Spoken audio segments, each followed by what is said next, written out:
সব মানুষ কমন প্রশ্ন করে যে রিজিক যখন আমার ভাগ্যে লেখা আছে তাহলে আমি ঘরে বসে থাকবো। এবার দেখেন আল্লাহ সুবহানাহু ওয়া তাআলা কি বলছেন। আল্লাহ সুবহানাহু ওয়া তাআলা বলেন হুয়াল্লাযী জাআলা লাকুমুল আরদা দালুলা। ওই আল্লাহ সেই আল্লাহ যিনি তোমাদেরকে পৃথিবীকে করে দিয়েছেন অধীনস্থ, তোমাদের জন্য পৃথিবীকে করে দিয়েছেন নত আবাদের জায়গা, তোমাদের জন্য পৃথিবীকে করে দিয়েছেন অধীনস্থ। তিনি সেই আল্লাহ। কেন অধীনস্থ করেছেন? ফামশু ফি মানাকিবিহা, তোমরা পৃথিবীতে বিচরণ করো আর পৃথিবীর রিজিক ভক্ষণ করো, এটা আল্লাহর নির্দেশ। তা আরেক আয়াতে আল্লাহ সুবহানাহু ওয়া তাআলা বলছেন ফাইদা কুদিয়াতিস সালাত ফান্তাশিরু ফিল আরদ ওয়াবতাগু মিন ফাদলিল্লাহ। হে দুনিয়ার মানুষ, যখন সালাত শেষ হয়ে যায় তখন সালাত শেষে শুয়ে যেও না, সালাত শেষে ঘুমিয়ে পড়ো না। ফজরের সালাত শেষে কি করো না? ঘুমিয়ে পড়ো না, শুয়ে পড়ো না। যখন সালাত শেষ হয় তখন তোমরা জমিনে ছড়িয়ে পড়ো। কেন জমিনে ছড়িয়ে পড়বে? ওয়াবতাগু মিন ফাজলি, জমিনের প্রত্যেক ইঞ্চি জায়গাতে আল্লাহর রহমত আছে, আল্লাহর বরকত আছে। এই প্রত্যেক ইঞ্চি জায়গা থেকে আল্লাহর রহমত অনুসরণ করো, আল্লাহর বরকত অনুসরণ করো। এই একটা ইঞ্চি জায়গায় যদি আপনি একটা ধান বপন করেন, গাছ হবে না? হবে না? হবে। এক হাত জায়গায় যদি একটা আম গাছ লাগান, হবে না? হবে না? তাহলে জমিনের প্রত্যেক ইঞ্চি জায়গায় কি আছে? বরকত আছে। এই বরকত অনুসন্ধান করা প্রত্যেক মানুষের জরুরি জিম্মেদারি, জরুরি দায়িত্ব এবং কর্তব্য। যে করবে না সে আল্লাহর নেয়ামতের অবমূল্যায়ন করবে, আল্লাহর দয়াকে পা দিয়ে ধাক্কা দিবে, আল্লাহর অনুগ্রহকে পদদলিত করবে। একটা রিক্সা চালক ধামরাই বাজার, আমি বললাম এখান থেকে আমতলা বাজার বা 5 গ্রাম যাব, সে যদি বলে না আমি আর যাব না, যেতে পারবো না, আমি ওই রিক্সাওয়ালার জন্য আল্লাহর পক্ষ থেকে পাঠানো দয়া ছিলাম। কি ছিলাম বলেন তো? সে আমাকে না নিয়ে কিসের অবমূল্যায়ন করলো? আল্লাহর রিজিকের অবমূল্যায়ন করলো, আল্লাহর দেওয়া দয়ার অবমূল্যায়ন করলো। একটা গাড়ির ড্রাইভারকে আমি কল দিলাম, ভাই আজকে যেতে হবে। সে বললো আমি আজকে শুয়ে আছি, ঘুমিয়ে আছি, যেতে পারবো না। সে কিসের অবমূল্যায়ন করলো বলেন তো? রিজিকের অবমূল্যায়ন করলো। আপনার জীবনে হালাল পন্থায় উপার্জন করতে পারবেন এমন একটা টাকাও কার দয়া? আল্লাহর দয়া। ওই একটা টাকা মনে করেন না যে আপনি এমনি পেয়ে গেছেন, আল্লাহ দয়া না করলে পাওয়ার সুযোগ তৈরি হতো না। আল্লাহ যখন দয়া দিয়ে পাওয়ার সুযোগ তৈরি করে দিয়েছে, তখন আপনি কোন লাট সাহেব যে আল্লাহর ওই দয়া সংগ্রহ করবেন না? আল্লাহর ওই দয়া সংগ্রহ করা ইবাদত, নত হওয়া আল্লাহর সামনে।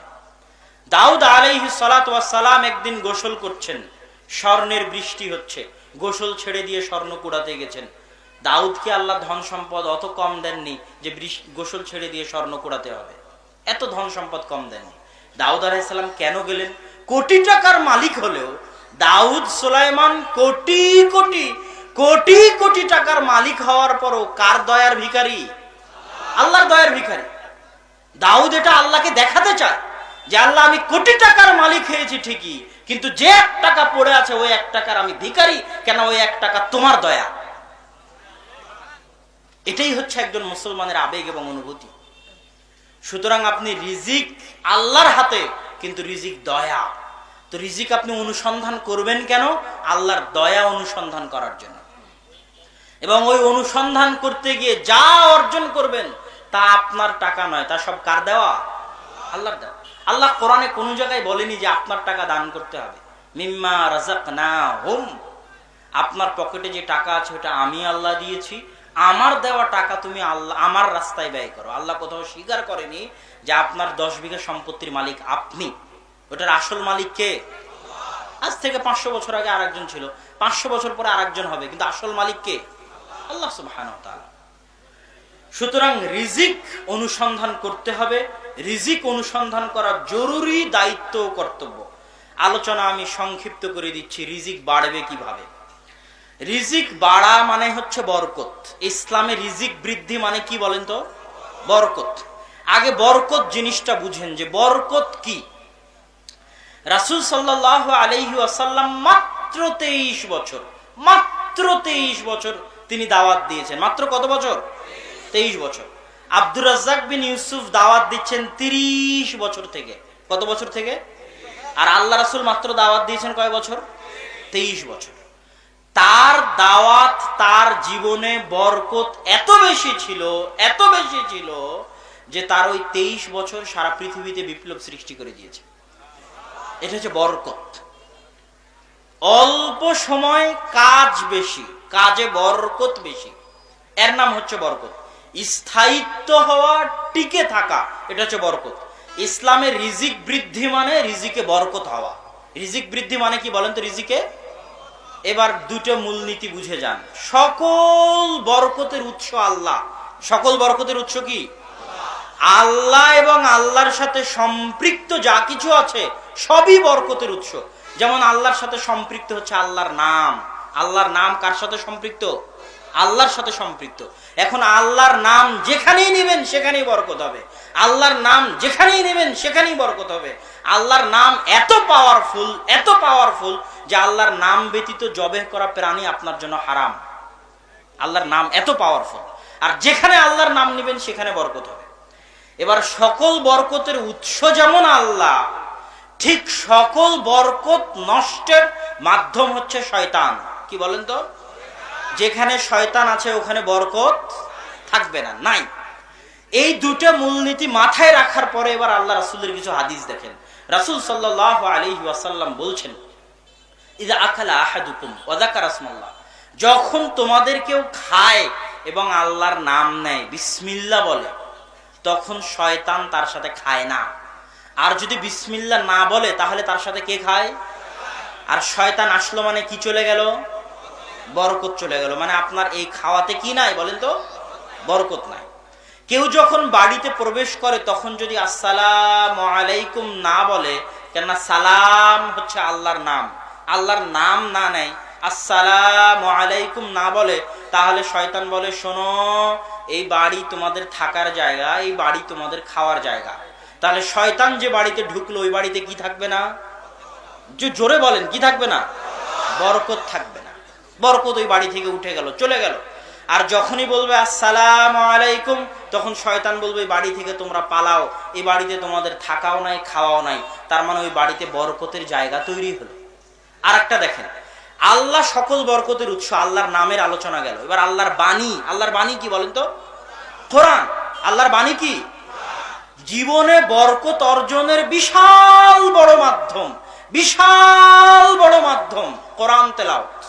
রিজিকে বরকত চান, জীবনে বরকত চান, পরিবারে বরকত চান, বাড়িতে বরকত চান, বিশাল বড় মাধ্যম কি? কোরআন তেলাওয়াত। যার জীবনে কোরআন নাই তার জীবন পশু প্রাণীর চেয়েও খারাপ। আর যে বাড়িতে কোরআন নাই, কোরআন তেলাওয়াত হয় না, ওই বাড়ি কবরের মতো অন্ধকার।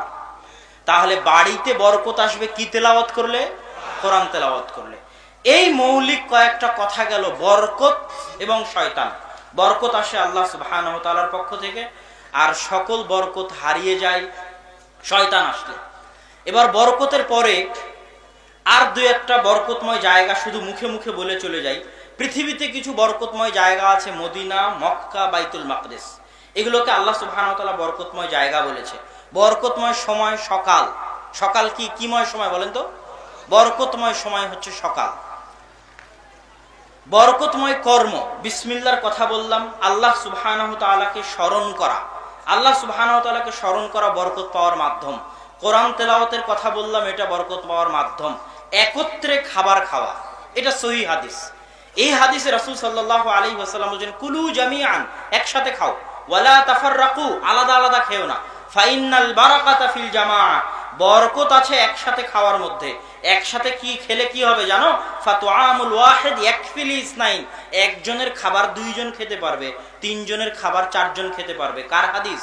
রাসূল সাল্লাল্লাহু আলাইহি ওয়াসাল্লাম। বরকত পাওয়ার আরেকটা মাধ্যম হচ্ছে জমজমের পানি। আল্লাহ রাসূল বলেছে, ইন্নাহা মুবারাকা, জমজমের পানি হচ্ছে বরকতময়। বরকত বৃদ্ধির আরো কিছু উপায়, মৌলিক উপায়। এক নাম্বার হচ্ছে তাওহীদ, বরকত বৃদ্ধির উপায়। আল্লাহ সুবহানাহু ওয়া তাআলা কোরআন মাজিদে বলছে, ওয়ালাউ আন্না আহলাল কুরা আমানু, যদি দুনিয়ার মানুষ ঈমান আনতো, ওয়াত্তাকাও, এবং তাকওয়াবান হতো, তাহলে আমি আল্লাহ ফাতাহনা আলাইহিম বারাকাতিস সামাই ওয়াল আরজ, আসমান জমিনের সকল বরকতের দরজা তাদের জন্য উন্মুক্ত করে দিতাম। তাহলে বরকতের দরজা উন্মুক্ত হওয়ার মাধ্যম হচ্ছে তাওহীদ।